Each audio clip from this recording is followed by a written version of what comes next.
نحمده ونصلي على رسوله الكريم اما بعد فاعوذ بالله من الشيطان الرجيم بسم الله الرحمن الرحيم رب اشرح لي صدري ويسر لي امري واحلل عقدة من لساني يفقهوا قولي فاذکرونی پس یاد کرو مجھ کو، اذکرکم میں یاد رکھوں گا تم کو، واشکروا لی اور شکر کرو میرا، ولا تکفرونی اور نہ ناشکری کرو میری۔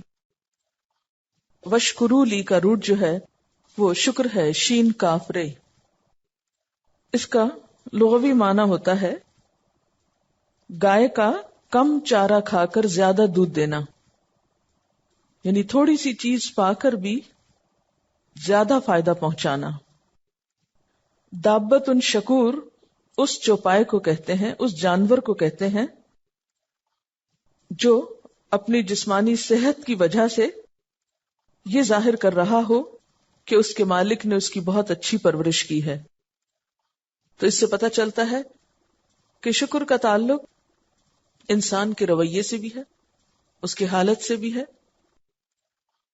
شکر زبان سے بھی ادا کیا جاتا ہے اور شکر کچھ دے کر بھی، یعنی جوابی طور پر عمل کر کے بھی، کیونکہ جانور اپنے جسمانی حالت سے ظاہر کر رہا ہے کہ اس کا مالک بہت اچھا ہے۔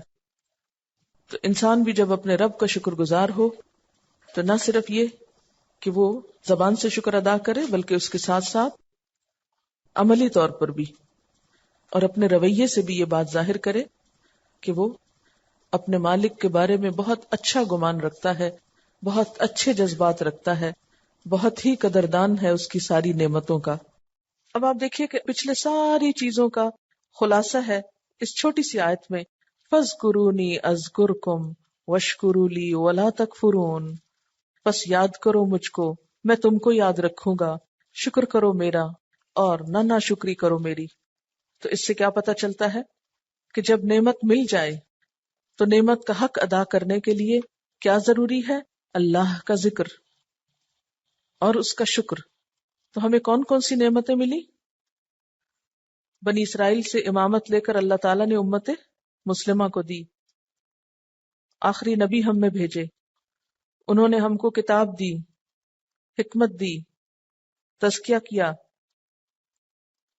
آیات کی تلاوت کر کے سنائی، یعنی کتاب کو پڑھنا سکھایا۔ ان ساری نعمتوں کے ملنے پر کیا ضروری ہے؟ ذکر اور شکر۔ ذکر کیسے ہوتا ہے؟ دل میں بھی اور زبان سے بھی اور عملی رویوں سے بھی۔ اور شکر کیا ہے؟ عملی کیفیت۔ اب یہاں پر آپ دیکھیں کہ اللہ تعالیٰ نے ایک وعدہ کیا ہے۔ کیا وعدہ ہے؟ تم میرا ذکر کرو تو میں تمہارا ذکر کروں گا، تم مجھے یاد رکھو میں تمہیں یاد رکھوں گا۔ دوسرے معنی، تم بھول گئے تو میں بھی بھول جاؤں گا۔ شکر کرو، کس بات پہ شکر ہے یہاں؟ عام شکر یہاں نہیں مراد کہ کھانا کھایا ہے تو شکر کرو، یہاں کس شکر کی طرف اشارہ ہے؟ ان ساری نعمتوں کے ملنے پر۔ اور کسی بھی چیز کا شکر کیسے ادا ہوتا ہے؟ کہ اس نعمت کی قدر کر کے۔ دیکھیں نا، جب آپ کو کوئی چیز ملتی ہے اور آپ اس کی ناقدری کریں تو دراصل دوسرے معنوں میں آپ کیا کر رہے ہوتے ہیں؟ ناشکری کر رہے ہوتے ہیں۔ فَاذْكُرُونِي أَذْكُرْكُمْ، تو اللہ کا ذکر کرنے اور اللہ کو یاد کرنے کا پھر طریقہ کیا ہوگا؟ دل میں بھی اس کو یاد کرنا ہوگا اور اس کی کتاب کو بھی پڑھنا ہوگا اور لوگوں میں بیٹھ کے اس کا چرچا بھی کرنا ہوگا۔ حدیث میں آتا ہے نا کہ جب بندہ مجھے تنہائی میں یاد کرتا ہے تو میں اسے تنہائی میں یاد کرتا ہوں، جب لوگوں کے بیچ میں بیٹھ کے میری بات کرتا ہے تو میں اس کو اس سے زیادہ بہتر مجلس میں اس کا ذکر کرتا ہوں۔ تو ہمیں اللہ کو یاد کرنا ہے کیسے؟ دل میں بھی، زبان سے بھی اور لوگوں کے بیچ میں بیٹھ کے بھی۔ ابھی تو ہم کو شرم آتی ہے نا کسی کے ساتھ اللہ کی بات کریں، کہ پاگل ہیں یہ لوگ، اتنے بوریت والی باتیں کرتے ہیں۔ تو اس لیے کہتے ہیں ان کے سامنے تو نہ ہی کرو۔ واشکروا لی، اور میرا شکر ادا کرنا، اور ساتھ ہی فرمایا ولا تکفرونی، ناشکری نہ کرنا، کفر نہ کرنا۔ تو ناشکری کیا چیز ہوتی ہے؟ ایک طرح سے کفر ہوتا ہے۔ کیسے شکر ادا کریں گے؟ یہاں خاص نعمت کا شکر ہے۔ کون سی خاص نعمت؟ نعمت ہدایت اور اللہ کے رسول صلی اللہ علیہ وسلم کی دی ہوئی تعلیم و تربیت، یہ نعمت ہے ہمیں جو ملی ہے۔ اب اس کا شکر کیسے ادا کرنا ہے ہم کو؟ بس صرف اتنا ہی کہنا شکر ہے یہ مل گئی، ہم شکر ہے ہم مسلمانوں میں پیدا ہو گئے، شکر ہے ہم جنت میں جائیں گے۔ صحیح شکر اس وقت ہی ادا ہو سکتا ہے جب ہم اپنی ذمہ داری کو پورا کریں. اپنی ذمہ داری کو پورا کر کے. تو آپ کا یہ جو عمل ہے، آپ یہاں آتے ہیں، پڑھتے ہیں، سیکھتے ہیں، یاد کرتے ہیں، یہ دراصل کیا ہے؟ ذکر بھی ہے، شکر بھی ہے. ذکر کیسے ہے کہ آپ اس کو دہراتے رہتے ہیں، سیکھتے ہیں، اللہ کی یاد میں دن گزارتے ہیں، یہاں بھی پھر واپس جا کے بھی. تو الحمدللہ ایک قدم آگے اللہ تعالیٰ کا ذکر کرنے میں. تو ذکر کے ساتھ شکر کیا ہے کہ خوشی خوشی یہ کام کیا جائے. شکر ہے مجھے موقع ملا ہے، اس نعمت کی قدر ہو اور اس کو چھوڑ نہ دے انسان، اس سے منہ نہ موڑے. یا ایھا الذین آمنو، اے لوگو جو ایمان لائے ہو، استعینوا، مدد مانگو، بالصبر، ساتھ صبر کے، والصلاۃ، اور نماز کے. استعینوا کا لفظ جو ہے عین واو نون، پھر صبر کا لفظ جو ہے صاد بے رے، صبر. صبر کا لفظی معنی ہوتا ہے رک جانا، اپنے آپ کو روک لینا. اس کے 3 مفہوم بیان کیے جاتے ہیں. نمبر 1، اپنے آپ کو کسی غلط کام سے روک لینا، کسی نیگیٹو ری ایکشن سے روک لینا. پھر اسی طرح اپنے آپ کو اطاعت کا پابند بنانا. مثلا نماز آپ پڑھتے ہیں، عبادت کرتے ہیں، تو اس میں آپ کو صبر کرنا پڑتا ہے. نہیں بول نہیں سکتے خواہ بولنے کو کتنا بھی دل چاہے، کھا نہیں سکتے خواہ کھانے کی خوشبو کتنی ستائے، سو نہیں سکتے خواہ سونے کو کتنا ہی دل چاہے. تو عبادت کرتے وقت اپنے آپ کو روکنا یا عبادت کا پابند بنانا. اور تیسرا ہے غم، دکھ، مصیبت کے موقع پر اللہ تعالی کی قائم کردہ حدود میں رہنا، نیگیٹو ری ایکشن سے بچنا. تو بنیادی طور پر اطاعت پہ قائم رہنا، گناہ سے رکنا، اور مصیبتوں میں نیگیٹو ری ایکشن سے بچنا، یہ سب چیزیں صبر کہلاتی. والصلاۃ، اور نماز. صاد لام واو اس کا روٹ ہے. ان اللہ، بے شک اللہ تعالیٰ، مع الصابرین، صبر کرنے والوں کے ساتھ ہے. ولا تقولوا، اور نہ تم کہو، لمن، واسطے اس کے جو یقتلو، قتل کیا جائے، مارا جائے، فی سبیل اللہ، اللہ کے راستے میں، اموات، مردہ، میت کی جمع، بل احیاء، اموات کا اپوزٹ ہے احیاء، زندہ ہے، ولکن لا تشعرون، لیکن تم شعور نہیں رکھتے. وَلَنَبْلُوَنَّكُمْ، اور البتہ ہم ضرور آزمائیں گے تم کو. تو نبلونکم کا روٹ کیا ہوگا؟ بے لام واو، کسی حقیقت تک پہنچنے کے لیے امتحان سے گزرنا. وَلَنَبْلُوَنَّكُمْ، اس میں بھی آپ دیکھ رہے ہیں کہ نون کے اوپر شد آئی ہے. جب شد آئے کسی لفظ پر تو کیا معنی ہوتا ہے؟ تاکید، کہ ضرور ایسا ہوگا. بشیء، ساتھ کسی بھی چیز کے، یعنی اتنی چیز جو انسان کے بس میں ہوگی. من الخوف، خوف میں سے، خے واو فے اس کا روٹ ہے، آنے والے خطرات. والجوع، اور بھوک. ونقص، اور کمی. من الاموال، مالوں کی. نقص اردو میں بھی استعمال ہوتا ہے نا نقصان کے معنوں میں. من الاموال، اموال کس کی جمع ہے؟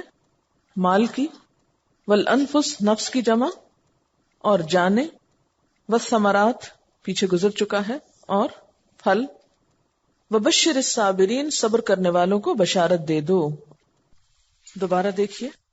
فاذکرونی اذکرکم واشکروا لی ولا تکفرونی، پس یاد کرو مجھ کو، میں یاد رکھوں گا تم کو، اور شکر کرو میرا، اور نہ ناشکری کرو میری. اس آیت کا تعلق بھی پچھلی آیات کے ساتھ ہے.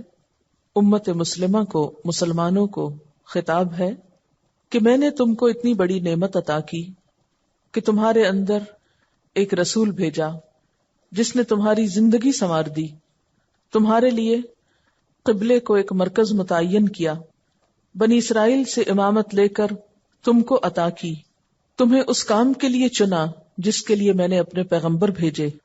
اب ان ساری نعمتوں پر تم کیا کرو؟ میرا ذکر کرو، مجھے یاد رکھو، میں تم کو یاد رکھوں گا.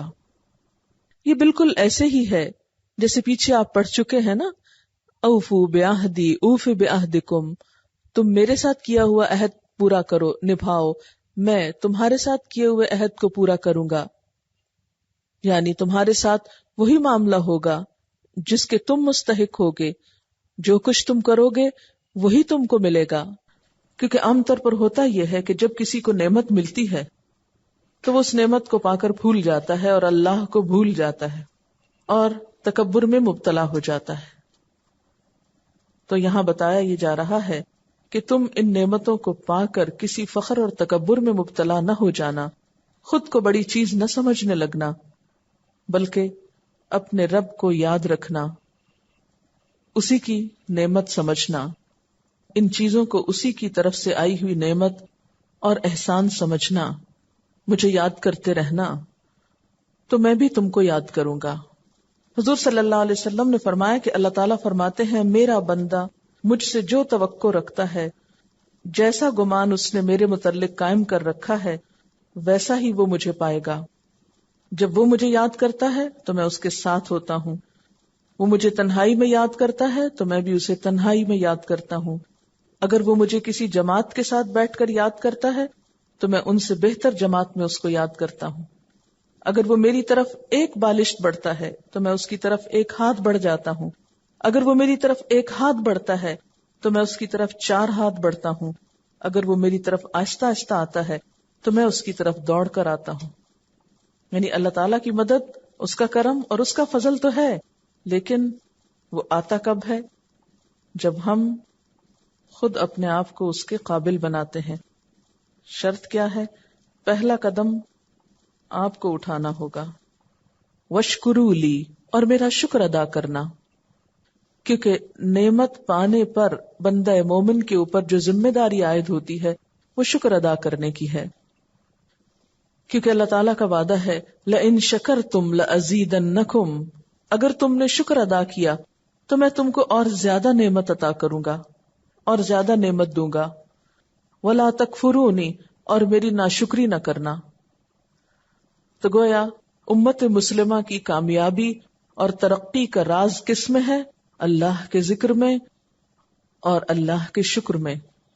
اور شکر میں سب سے پہلی چیز کیا ہوتی ہے؟ اعتراف نعمت، کہ ہاں نعمت ہم کو ملی ہے.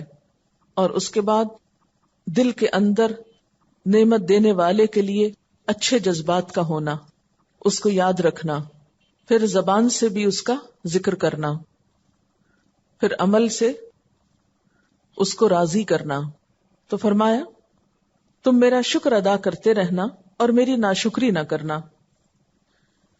اس کے بعد اب یہ آیت آ رہی ہے یا ایھا الذین آمنوا، اے لوگو جو ایمان لائے ہو. ایمان والے کہہ کر خطاب کیا جا رہا ہے. اس سے پیچھے بنی اسرائیل کے حالات بتائے گئے، ان سے خطاب تھا یا بنی اسرائیل. اور اب امت مسلمہ سے خطاب ہے یا ایھا الذین آمنوا، اے لوگو جو ایمان لائے ہو. استعینوا بالصبر والصلاۃ، صبر اور نماز کے ساتھ مدد مانگتے رہو. اس موقع پر صبر کی تلقین کیوں؟ اس لیے کہ جب ذمہ داری بڑی ہوتی ہے تو اس کی ادائیگی بھی مشکل ہوتی ہے.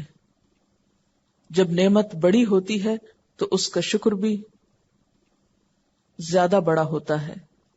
اس کی قدردانی کے لیے کوشش بھی زیادہ کرنی پڑتی ہے.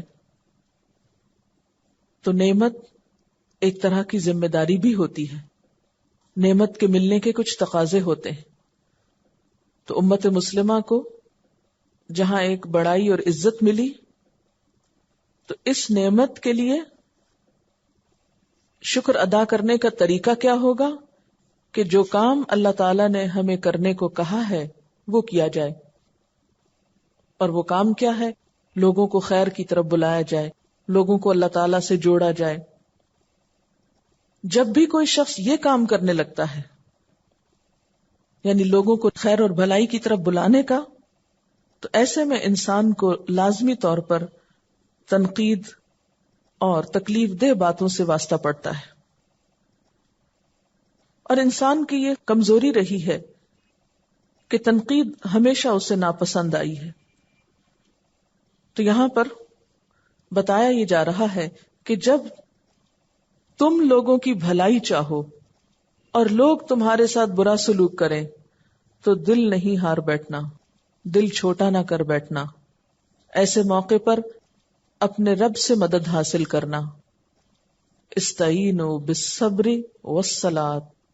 ایک طرف صبر کیا ہے؟ اپنے کام پر جمے رہنا. نیکی کا جو راستہ تم نے اختیار کیا اسے تھامے رکھنا. لا تخشوہم واخشونی. لوگوں کی باتوں کے خوف سے اس راستے کو چھوڑ نہ دینا، اس کام کو چھوڑ نہ دینا. استقامت اختیار کرنا. والصلاۃ، اور نماز. اس موقع پر خصوصی طور پر نماز سے مدد لینا. آپ کو یاد ہوگا کہ ابراہیم علیہ السلام کو جب امامت ملی تھی تو اس سے پہلے ان پر کیا آئی تھی؟ آزمائشیں آئی تھی نا. تو بالکل اسی طرح جس انسان کو اللہ تعالی کوئی بڑا مقام دینا چاہتا ہے اس کو آزمائش کی بھٹی میں ڈالتا ہے. پیغمبروں کا درجہ بڑا ہوا، ان کی آزمائشیں بھی بہت ہوئیں. تو امت مسلمہ کو بھی صبر کی تلقین کر کے یہ بتایا جا رہا ہے کہ بڑی نعمت کا بوجھ اٹھانے کے لیے تمہیں مشکلات سے گزرنا پڑے گا، اور ان مشکلات کے مقابلے کے لیے پھر اللہ کی طرف رجوع کرنا ہوگا.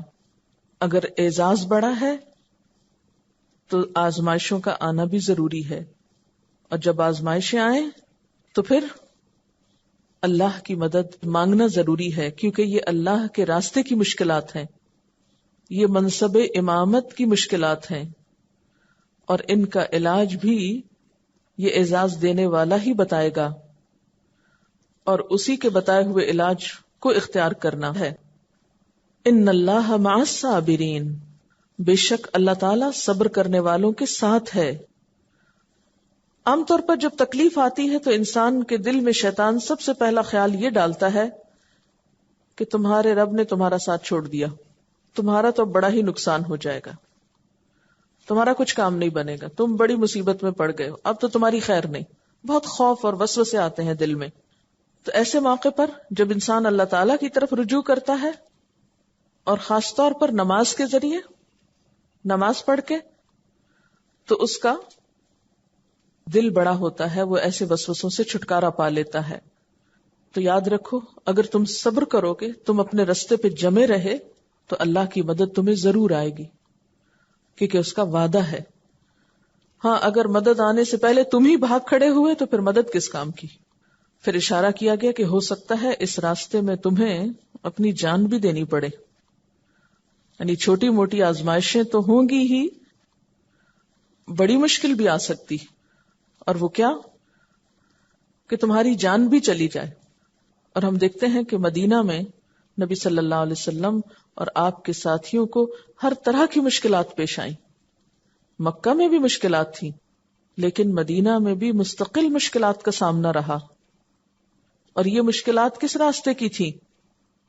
منصب امامت کو نبھانے کی مشکلات تھیں، اللہ کا پیغام پہنچانے کے راستے کی مشکلات تھیں. یہاں مشکلات سے مراد عام روزمرہ زندگی میں پہنچنے والی مشکلات نہیں ہیں.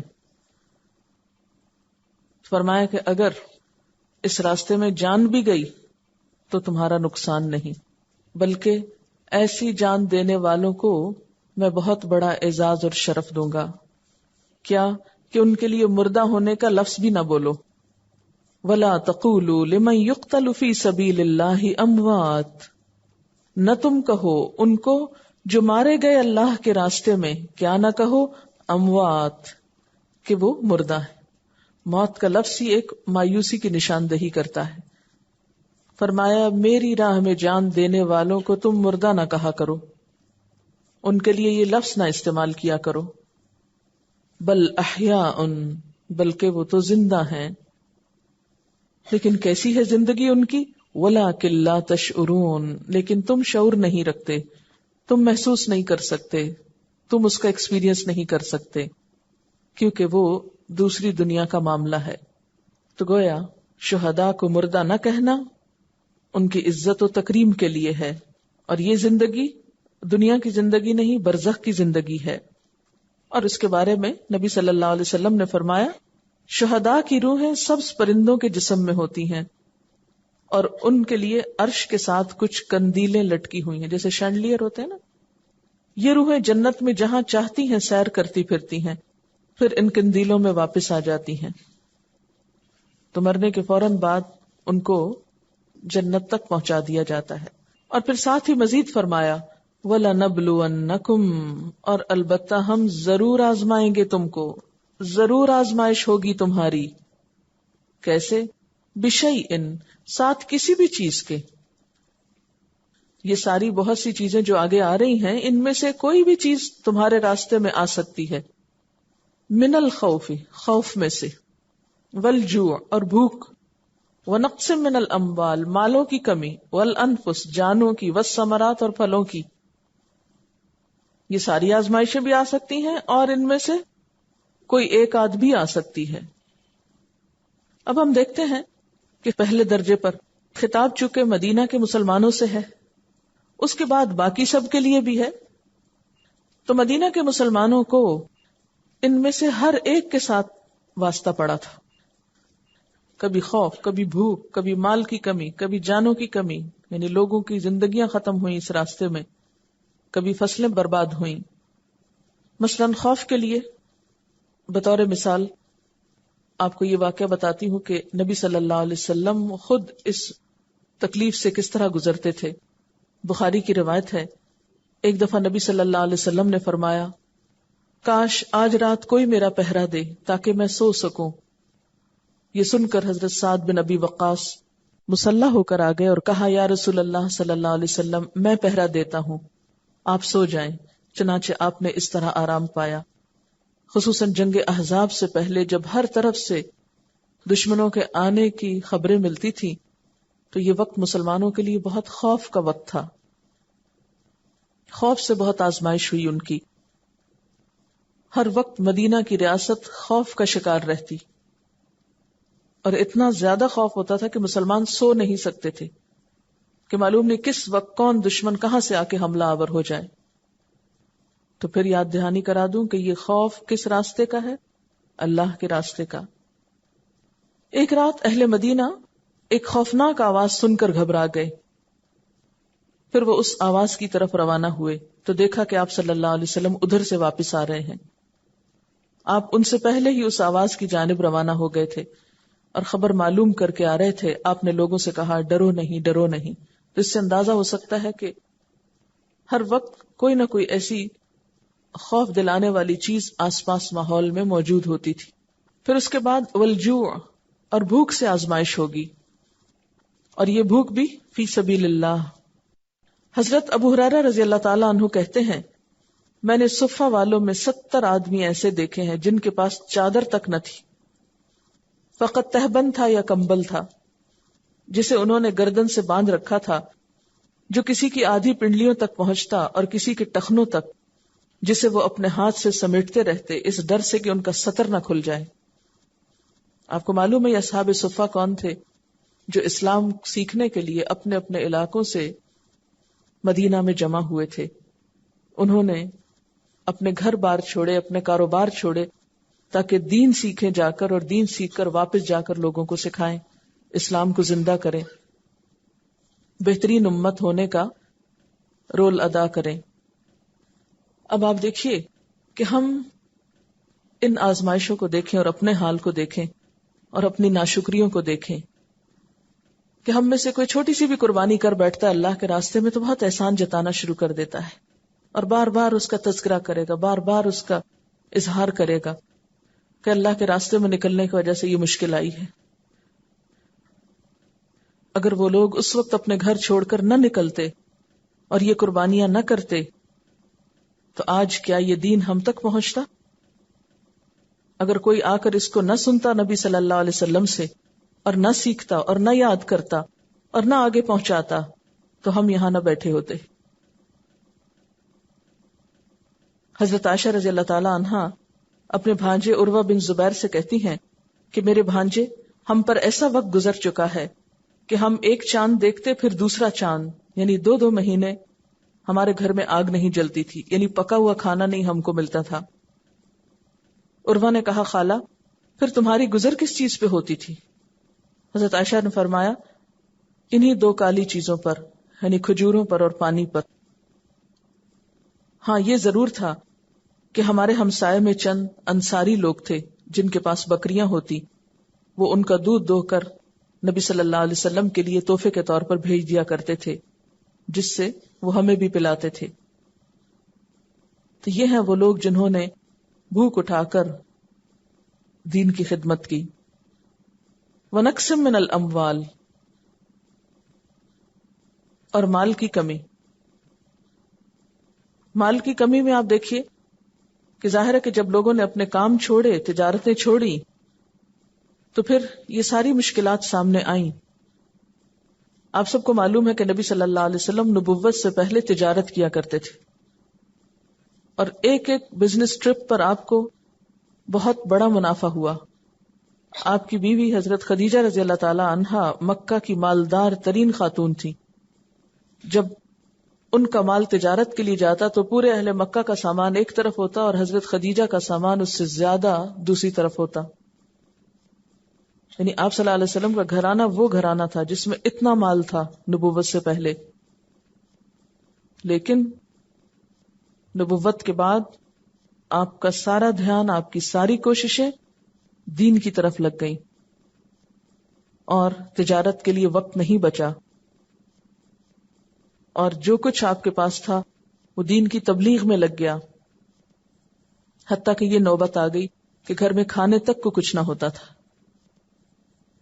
حضرت ابو ہریرہ فرماتے ہیں کہ آپ صلی اللہ علیہ وسلم کی آل پر آپ کی وفات تک ایسا زمانہ نہیں گزرا کہ انہوں نے مسلسل 3 دن تک پیٹ بھر کے کھانا کھایا۔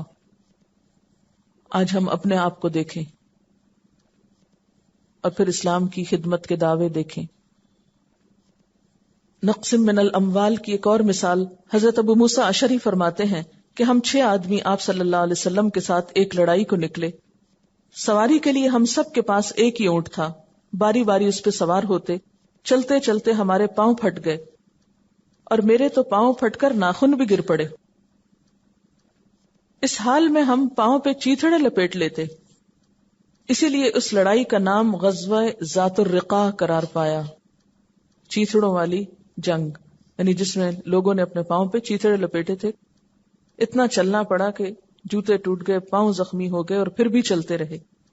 ہم جیسے ہوتے تو بیٹھ رہتے کہ اتنی تکلیفیں ہم نہیں اٹھا سکتے، یہ تو ہم سوچ بھی نہیں سکتے۔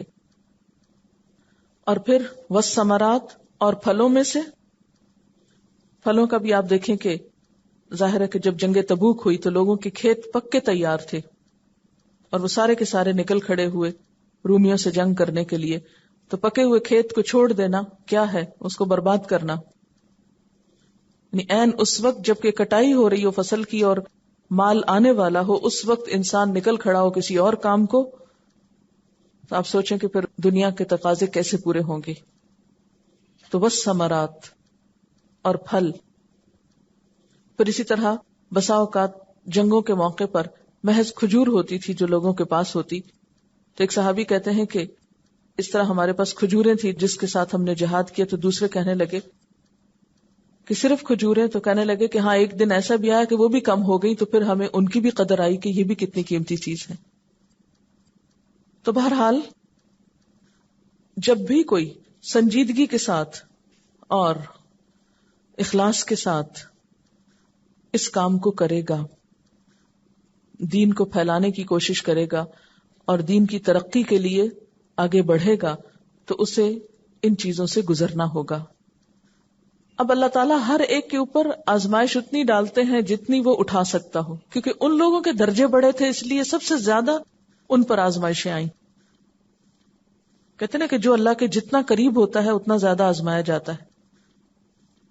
تو ان پہ اور ان کے صحابہ پہ جن کے لیے رضی اللہ عنہم ورضوا عنہ کا قرآن میں ذکر آیا، تو ان پر تو آزمائشوں کی حد ہو گئی، لیکن یہ سنت ہمیشہ جاری رہتی کہ آپ کو اپنا سکون، آرام، نیند، کھانا، اپنی پسند کی چیزیں، پسند کا موسم، گھر بار، یہ سب کچھ قربان کرنا پڑتا ہے، جب جا کر دین کا فائدہ ہوتا ہے۔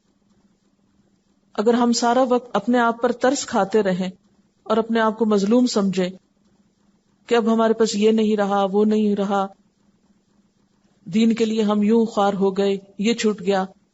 تو جب تک قربانیاں نہیں ہوگی، ہجرت کا بھی کیا مطلب؟ ہجرت میں بھی انسان کو سب کچھ چھوڑنا پڑتا ہے جب کچھ اور ملتا ہے. آج مسلمان امت پر یہ حال اسی وجہ سے ہوا ہے کہ وہ دنیا کے پیچھے دوڑ رہے ہیں، دنیا بنانے کی فکر میں ہیں، اور اسی وجہ سے وہ عزت، وہ مقام اور وہ مرتبہ اور وہ بلندی جو اللہ کا وعدہ تھا وہ باقی نہیں رہا. کیونکہ وہاں تو یہ تھا نا، فَاذْكُرُونِی أَذْكُرْكُمْ، تم مجھے یاد رکھو میں تمہیں رکھوں گا، تم میرے دین کے لیے کام کرو میں تمہاری مدد کروں گا. آج جب کہ مسلمانوں نے یہ کام چھوڑ دیا تو اللہ کی مدد بھی چلی گئی. وَبَشِّرِ الصَّابِرِينَ، اور خوشخبری دے دو صبر کرنے والوں کو، صابرین کو. وآخر دعوانا ان الحمد للہ رب العالمین. سبحانک اللہم وبحمدک نشہد ان لا الہ الا انت نستغفرک ونتوب الیک. والسلام علیکم ورحمۃ اللہ وبرکاتہ.